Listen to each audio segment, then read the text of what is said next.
इस देश में अमिताभ जी आजकल ज्ञान की स्थिति बड़ी खराब चल रही है। सवेरे 18 चैनल खोलो तो 19 बाबा प्रवचन देते हुए मिल रहे हैं और उसी समय हम ब्रश करके थूक रहे हैं। भारतीयों का कुछ हिसाब किताब समझ में नहीं आता। भारतीय आदमी अपने तरीके से जिंदगी जीता है। सहारा श्री बैठे हैं, मैं आपको बताना चाहता हूँ भारतीय आदमी होता क्या है। बेसिकली भारतीय आदमी वो होता है जो टूथब्रश के आगे वाले हिस्से के खराब हो जाने के बाद चाकू को गर्म करके उस पोर्शन को काटता है और बचे हुए हिस्से से पजामे में नाड़ा डालने का यंत्र बनाता है।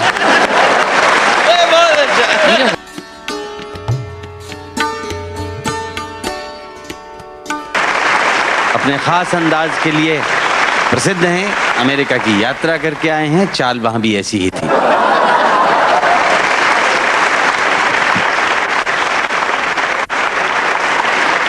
आप सबको प्रणाम करता हूँ। जो लोग जोड़े से बैठे हैं उनको जोड़े से प्रणाम करता हूँ। जो विवाहित किसी कारण से अकेले बैठे हैं उनसे निवेदन करता हूँ कि घर जाकर मेरी तरफ से चरण स्पर्श पहुँचाएं। जो कुंवारे बैठे हैं उनको इलू इलू करता हूँ। उन लोगों को विशेष प्रणाम करता हूँ जो सहारा श्री अमर सिंह जी, मुलायम सिंह जी के प्रोटोकॉल में यहाँ जबरदस्ती फंसे हुए हैं, जिनका कविता से कोई लेना देना नहीं है। मैं उनको प्रणाम करता हूँ। उन लोगों को स्पेशल प्रणाम करता हूँ जो भोजन के चक्कर में ये भजन का आनंद ले रहे हैं।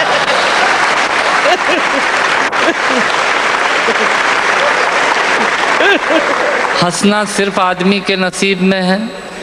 आपने कभी किसी गधे को हंसते हुए नहीं देखा होगा।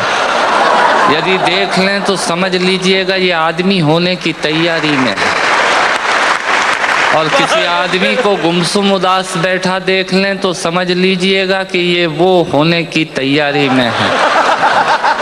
आनंद से बैठिएगा। मैं आपको ज्ञान की एक भी पंक्ति नहीं सुनाऊंगा। भगवान महाकाल की कसम खाकर कहता हूँ, इस देश में अमिताभ जी आजकल ज्ञान की स्थिति बड़ी खराब चल रही है। सवेरे 18 चैनल खोलो तो 19 बाबा प्रवचन देते हुए मिल रहे हैं और उसी समय हम ब्रश करके थूक रहे हैं।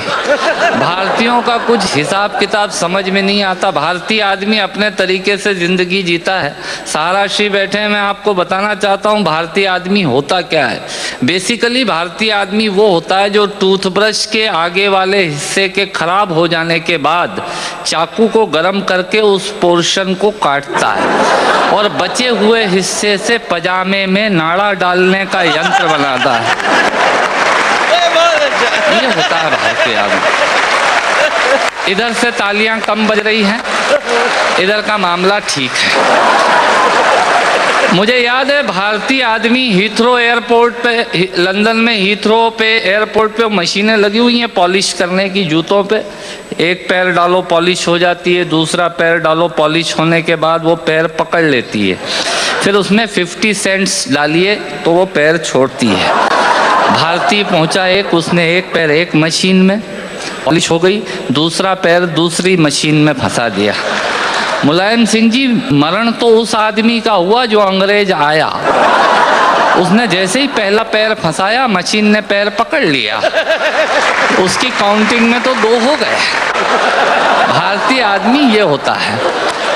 मैं आपसे निवेदन करता हूँ, आज यहाँ हमारे दिलीप चौबे जी और राकेश पांडे जी मुझे एंटरटेन कर रहे थे, बता रहे थे ये 325 एकड़ में फैला हुआ है सहारा शहर। मैं आपके लिए जानकारी देता हूँ, सहारा शहर 325 एकड़ में नहीं फैला हुआ है। सहारा आजकल इन दिनों देश में एक विचार बन गया है जो पूरे देश में यत्र तत्र सर्वत्र नजर आता है।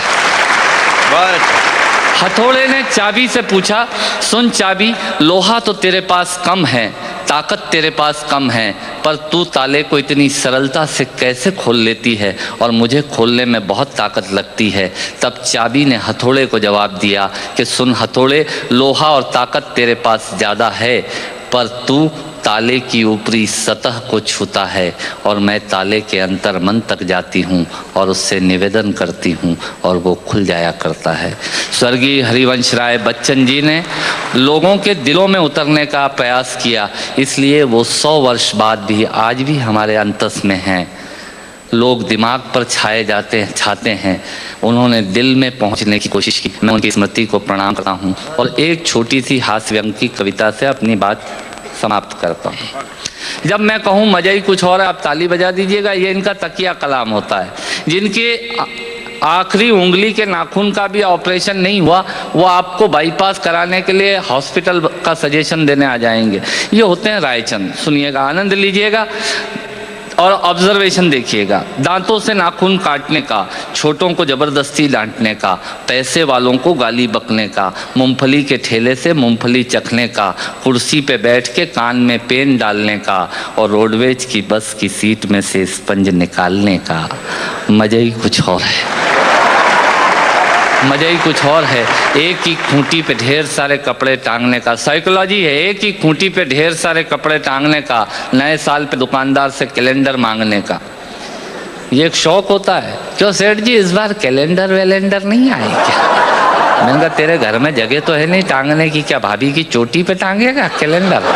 पर आदमी मांगता जरूर है फोकट की डायरी और कैलेंडर मांगने का। एक ही खूंटी पे ढेर सारे कपड़े टांगने का, नए साल पे दुकानदार से कैलेंडर मांगने का, चलती रेल में चढ़ने का, दूसरों की चिट्ठियां पढ़ने का, मांगे हुए स्कूटर को तेज भगाने का और खुद को नींद नहीं आने पे पत्नी को जबरदस्ती जगाने का।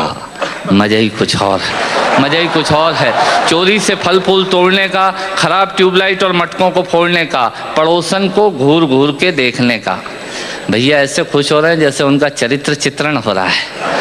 चोरी से फल फूल तोड़ने का, खराब ट्यूबलाइट और मटकों को फोड़ने का, पड़ोसन को घूर घूर के देखने का, अपना कचरा दूसरे के सामने फेंकने का, बाथरूम में बेसुरा गाने का और थूक से टिकट चिपकाने का। मजा ही कुछ और है, मजा ही कुछ और है। ऑफिस में लेट आने का, फाइल को जबरदस्ती दबाने का, चाट वाले से फोकट की चटनी डलवाने का। भैया थोड़ी चटनी देना। ऑफिस में लेट आने का, फाइल को जबरदस्ती दबाने का, चाट वाले से फोकट की चटनी डलवाने का, बारात में प्रेस किए हुए कपड़ों पे फिर से प्रेस करवाने का, ससुराल में साले से पान मंगाने का और साली की पीठ पे धोल जमाने का।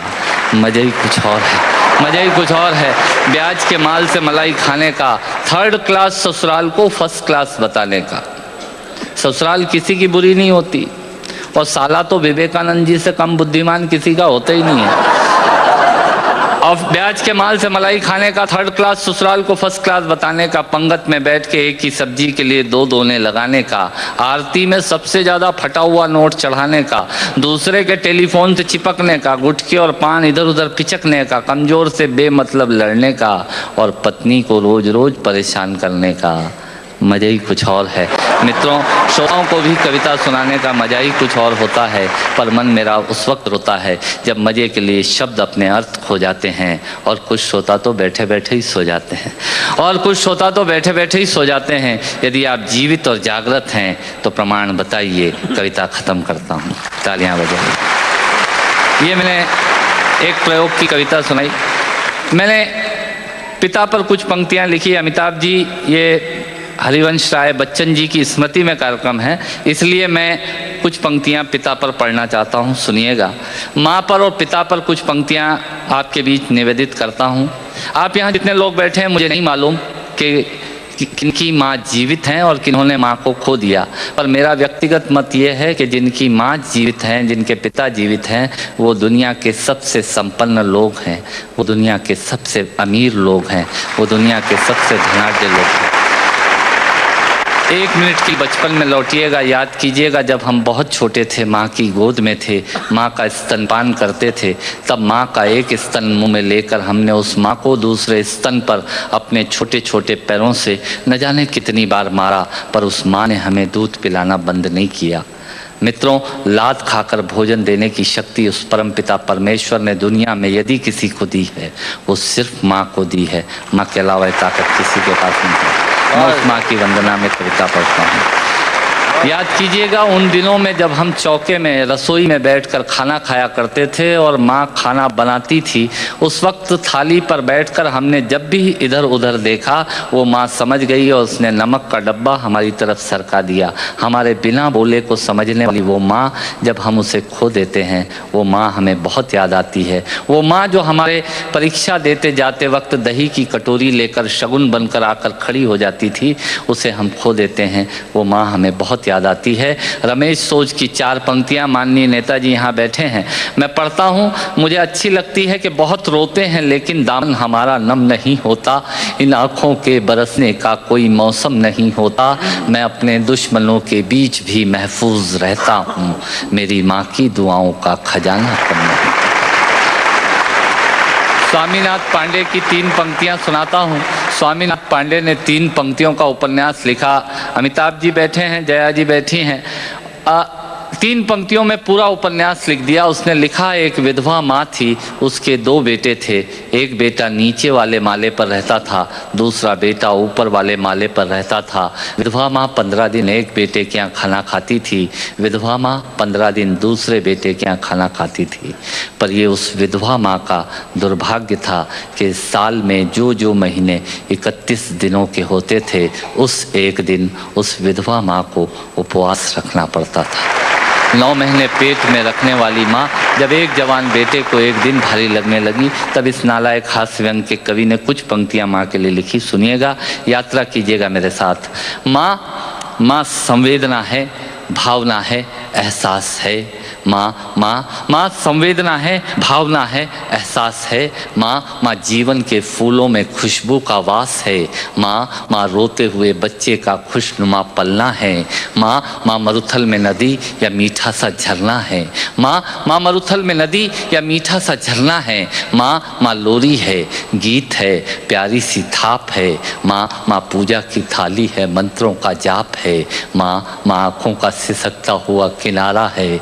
माँ गालों पर पप्पी है, ममता की धारा है। माँ झुलसते दिनों में कोयल की बोली है। माँ मेहंदी है, कुमकुम है, सिंदूर है, रोली है। माँ कलम है, दवात है, स्याही है। माँ परमात्मा की स्वयं एक गवाही है। माँ त्याग है, तपस्या है, सेवा है।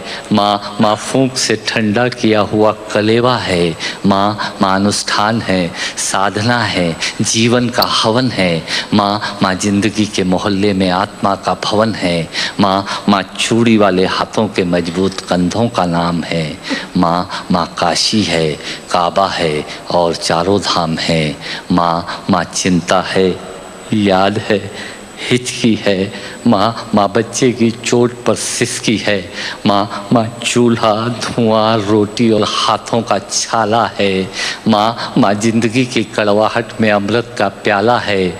माँ पृथ्वी है, जगत है, धूरी है। माँ बिना इस सृष्टि की कल्पना अधूरी है। तो माँ की ये कथा अनादि है, ये अध्याय नहीं है और माँ का जीवन में कोई पर्याय नहीं, और माँ का जीवन में कोई पर्याय नहीं है। तो माँ का महत्व दुनिया में कम हो नहीं सकता और माँ जैसा दुनिया में कुछ हो नहीं सकता। माँ जैसा दुनिया में कुछ हो नहीं सकता। तो मैं कविता की ये पंक्तियाँ माँ के नाम करता हूँ। मैं दुनिया की सब माताओं को प्रणाम करता हूँ। पर कहा साहब के बिना पिता के माँ का अस्तित्व नहीं होता। किसी ने शेर कहा कि पक्के फल पेड़ों से रिश्ता तोड़ जाते हैं और अपाहिज बाप हो जाए तो बेटे छोड़ जाते हैं। पिता जब पुत्र को बाजार में ले जाता है और जेब में 50 रुपए होते हैं और बच्चा 200 रुपए के सामान को खरीदने की जिद करता है, उस वक्त एक पिता की विवशता और बच्चे की जिद, इसके बीच के एहसास में खड़े होकर पंक्तियां सुनिएगा, पिता क्या होता है। अमिताभ जी आपको समर्पित करता हूं। अमर सिंह जी बैठे हैं। पिता पिता जीवन है, संबल है, शक्ति है। पिता सृष्टि के निर्माण की अभिव्यक्ति है। पिता अंगुली पकड़े बच्चे का सहारा है। पिता कभी कुछ खट्टा कभी खारा है। पिता पिता पालन है, पोषण है, परिवार का अनुशासन है। पिता पिता धौंस से चलने वाला प्रेम का प्रशासन है। पिता पिता रोटी है, कपड़ा है, मकान है। पिता पिता छोटे से परिंदे का बड़ा आसमान है। पिता छोटे से परिंदे का बड़ा आसमान है। पिता पिता अप्रदर्शित अनंत प्यार है। पिता है तो बच्चों को इंतज़ार है। पिता से ही बच्चों के ढेर सारे सपने हैं। पिता है तो बाजार के सब खिलौने अपने हैं। पिता है तो बाजार के सब खिलौने अपने हैं। पिता से परिवार में प्रतिपल राग है। पिता से ही माँ की बिंदी और सुहाग है। पिता परमात्मा की जगत के प्रति आसक्ति है। पिता गृहस्थ आश्रम में उच्च स्थिति की भक्ति है। पिता अपनी इच्छाओं का हनन और परिवार की पूर्ति है। पिता पिता रक्त में दिए हुए संस्कारों की मूर्ति है। पिता पिता एक जीवन को जीवन का दान है। पिता पिता दुनिया दिखाने का एहसान है। पिता पिता सुरक्षा है अगर सिर पर हाथ है। पिता नहीं तो बचपन अनाथ है। पिता नहीं तो बचपन अनाथ है। पिता नहीं तो बचपन अनाथ है। तो पिता से बड़ा तुम अपना नाम करो। पिता का अपमान नहीं, उन पर अभिमान करो, क्योंकि माँ बाप की कमी को कोई पाट नहीं सकता और ईश्वर भी इनके आशीषों को काट नहीं सकता। और ईश्वर भी इनके आशीषों को काट नहीं सकता। विश्व में किसी भी देवता का स्थान दूजा है, माँ बाप की सेवा ही सबसे बड़ी पूजा है। विश्व में किसी भी तीर्थ की यात्राएं व्यर्थ हैं यदि बेटे के होते माँ बाप असमर्थ हैं। यदि बेटे के होते माँ बाप असमर्थ हैं, वो खुश नसीब हैं माँ बाप जिनके साथ होते हैं, क्योंकि माँ बाप के आशीषों के हाथ हजारों हाथ होते हैं।